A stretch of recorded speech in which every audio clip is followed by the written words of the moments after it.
இந்த செய்தியை உங்களுக்காக வழங்குவது அருண் மசாலா. 1983 ஆண்டிலிருந்து தரத்துடன் தன்மை மாறாத அறுசுவை சமையலுக்கான அருண் மசாலா.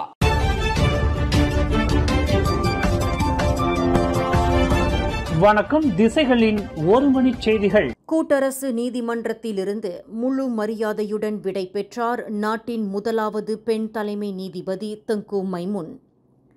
நாட்டின் முதலாவது பெண் தலைமை நீதிபதி என்ற முறையில் இன்று பணி ஓய்வு பெறும் துன் தங்கு மைமுன் துவான் மாட்டிற்கு கூட்டரசு நீதிமன்றத்தில் முழு மரியாதையுடன் பிரியாவிடை அளிக்கப்பட்டது. தங்கு மைமுன் கட்டாய பணி ஓய்வு வயதை எட்டிய இன்றைய தினத்தில் கூட்டரசு நீதிமன்ற தலைமை நீதிபதி என்ற முறையில் தனது இறுதி தீர்ப்பை வழங்கிய போது கூட்டரசு நீதிமன்ற நடவடிக்கைகள் உணர்ச்சிகரமாக மாறியது.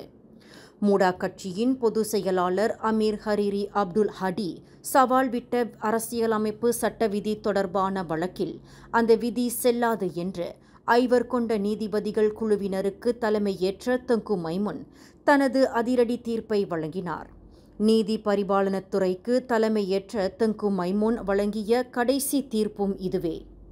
பிரியாவிடை நிகழ்வில் மலேசிய வழக்கறிஞர் மன்றத்தை பிரதிநிதித்து கலந்து கொண்ட அதன் துணைத் தலைவர் ஆனந்த் ராஜ் பணி ஓய்வு பெறும் தங்கு மைமுனுக்கு மரியாதை செலுத்தும் விதமாக மிக நெகிழ்ச்சியான பிரியாவிடை உரையை நிகழ்த்தினார்.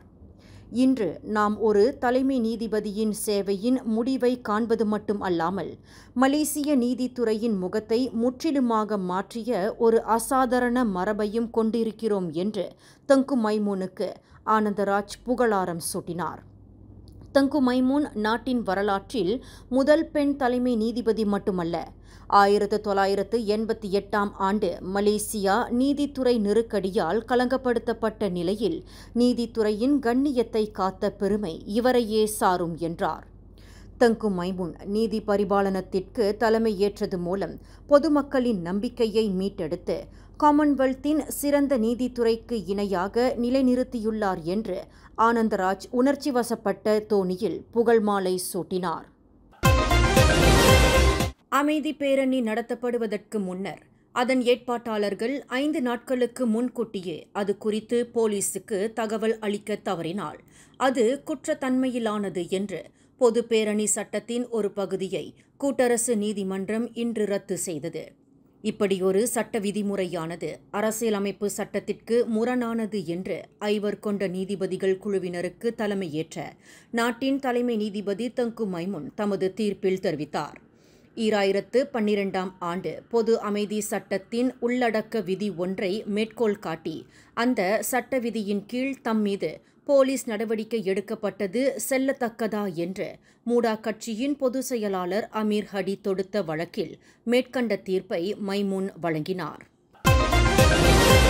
அடுக்குமாடி வீடமைப்பு பகுதியில் 9வது மாடியில் ஒரு வீட்டிலிருந்து துர்நாற்றம் கடுமையானதை தொடர்ந்து அண்டை வீட்டுக்காரர்கள் கொடுத்த புகாரின் பேரில் பூட்டப்பட்டிருந்த அந்த வீட்டின் கதவை தீயணைப்பு படையினர் உடைத்து உள்ளே சென்று பார்த்தபோது தாயும் மகளும் பிணமாக கிடந்தது கண்டுபிடிக்கப்பட்டது. ஜார்ஜ் டவுன் ஜலான் புக்கிட் கம்பீர் என்ற இடத்தில் நேற்று மாலை 4:41 மணியளவில் தீயணைப்பு படையினர் மேற்கொண்ட சோதனையில் 40 வயது மதிக்கத்தக்க மாது மற்றும் அவரின் 2 வயது மகள் வீட்டின் பிரதான அறையில் பிணமாக கிடந்தது தெரியவந்துள்ளது. அவ்விருவரின் சடலங்களையும் மீட்பதற்கு முன்னதாக போலீஸ் துறையின் தடயவியல் நிபுணர்கள் சோதனை மேற்கொண்டனர். தாயும் மகளும் 1 வாரத்திற்கு முன்பு இறந்திருக்கக்கூடும் என்று நம்பப்படுகிறது. மரணத்திற்கான காரணத்தை கண்டறிய அவ்விருவரின் சடலங்களும் பினாங்கு மருத்துவமனையின் சவக்கிடங்கிற்கு கொண்டு செல்லப்பட்டுள்ளன. முன்னதாக அவ்விருவரின் இறப்பை போலீசார் திடீர் மரணம் என்று வகைப்படுத்தியுள்ளனர். மலேசிய ஊடகவியலாளர் மன்றம் அமைக்கப்பட்டது மூலம் அதன் பூர்வாங்க கூட்டம் இன்னும் ஓரிரு மாதங்களில் நடைபெறும் என்று எதிர்பார்க்கப்படுவதாக தொடர்புத்துறை அமைச்சர் டத்தோ ஃபாமி ஃபட்சில் தெரிவித்துள்ளார். மலேசிய ஊடகவியலாளர் மன்றம் அதிகாரப்பூர்வமாக அமைக்கப்பட்டது மூலம் அதன் வாரிய உறுப்பினர்களை தேர்வு செய்யப்படுவதற்கு 6 மாத கால அவகாசம் வழங்கப்பட்டுள்ளது. தேர்தலின் மூலம் அதன் பொறுப்பாளர்கள் தேர்வு செய்யப்படும். அதுவரை அமைப்பு குழுவினர் அந்த மன்றத்தின் கூட்டத்தை வழிநடத்தி தேவையான ஏற்பாடுகளை செய்வர். எனினும் இந்த மன்றம் முழுமையாக செயல்படுவதற்கு சற்று கால அவகாசம் தேவைப்படுவதாக டத்தோ ஃபாமி தெரிவித்தார். காரணம், அந்த மன்றம் வழிநடத்தப்படுவதற்கான நிதி ஒதுக்கீடு மற்றும் முறையான நிர்வாகம் தேவைப்படுகிறது என்று அவர் விளக்கினார். பினாங்கு மாநில ஆளுநர் ரம்லிங்கா தாலிப்பின் 84வது பிறந்த தினத்தை முன்னிட்டு வரும் ஜூலை 12ஆம் தேதி பினாங்கு மாநிலத்திற்கு பொது விடுமுறை வழங்கப்பட்டுள்ளது. எனினும் மாநில அரசு சார்பில் உயரிய விருதுகள் மற்றும் பட்டங்கள் வழங்கப்படும் விழாவிற்கான தேதிகளில் மாற்றம் செய்யப்பட்டுள்ளது. ஆளுநர் பிறந்தநாள் கொண்டாட்டத்துடன் இணைந்து அவரின் பதவியேற்பு விழா மற்றும் இதர நிகழ்வுகள் வரும் ஜூலை 26ஆம் தேதி முதல் 30ஆம் தேதி வரை நடைபெறும் என்று பினாங்கு சட்டமன்ற சபாநாயகர் லவ் சூ கியாங் தெரிவித்துள்ளார். ஆளுநரின் பதவியேற்பு விழா சற்று தாமதமானாலும் பினாங்கில் ஜூலை 12ஆம் தேதி பொது விடுமுறையாகும் என்று லவ் சூ கியாங் குறிப்பிட்டார். மலேசியாவிற்குள் நுழையும் சிங்கப்பூர் வாகனங்களுக்கு VEP எனப்படும் வெளிநாட்டு மோட்டார் வாகன நுழைவு அனுமதி பெர்மிட் விதிமுறை இன்று ஜூலை 1 தேதி செவ்வாய்க்கிழமை முழுமையாக அமலுக்கு வந்துள்ளது. தங்கள் வாகனங்களை வாகன நுழைவு அனுமதி திட்டமான VEPயில் பதிவு செய்யாத அல்லது செயல்படுத்தாத வெளிநாட்டு வாகன உரிமையாளர்களுக்கு சாலை போக்குவரத்து இலாக்காவான JPJ சம்மன் வழங்கும் நடவடிக்கையை ஜொஹூர் பாருவில் இன்று அதிகாலையில் தொடங்கியுள்ளது.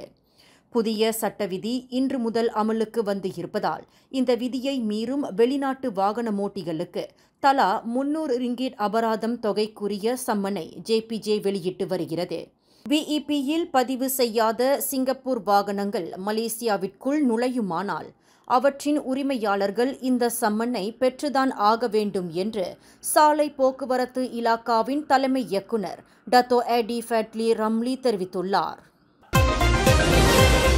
வீட்டில் ஏற்பட்ட தீ விபத்தில் நாலாபுறமும் தீ சூழ்ந்த நிலையில் தப்பிக்க இயலாமல் மூதாட்டி ஒருவர் கருகி மாண்டார். இந்த துயரச் சம்பவம் நேற்று இரவு 8:20 மணியளவில் சபா கொத்தகினபாலு கம்போங் மன்சியாங் ஜலான் கோகோலில் 2 மாடி தரை வீட்டில் நிகழ்ந்தது. இதில் 72 வயது எங் சூயன் என்பவரை மாண்டதாக தீயணைப்பு மீட்பு படையினர் அடையாளம் கூறினர். தகவல் கிடைத்து சம்பவ இடத்திற்கு 3 தீயணைப்பு வண்டிகளுடன் விரைந்த 20 வீரர்கள் தீயை அணைக்க கடும் போராடிய போதிலும் வீடு 100 விழுக்காடு முற்றாக சேதமுற்றதாக அதன் பேச்சாளர் தெரிவித்தார். வீட்டிலிருந்து மீட்கப்பட்ட மூதாட்டியின் சடலம் புலன் விசாரணைக்கு ஏதுவாக போலீசாரிடம் ஒப்படைக்கப்பட்டதாக அப்பேச்சாளர் குறிப்பிட்டார். இந்த செய்தியை உங்களுக்காக வழங்கியது அருண் மசாலா. 1983ஆம் ஆண்டிலிருந்து தரத்துடன் தன்மை மாறாத அறுசுவை சமையலுக்கு அருண் மசாலா. மேலும் செய்திகளை தெரிந்து கொள்ள கீழே இருக்கும் பெல் பட்டனை அழுத்துங்கள்.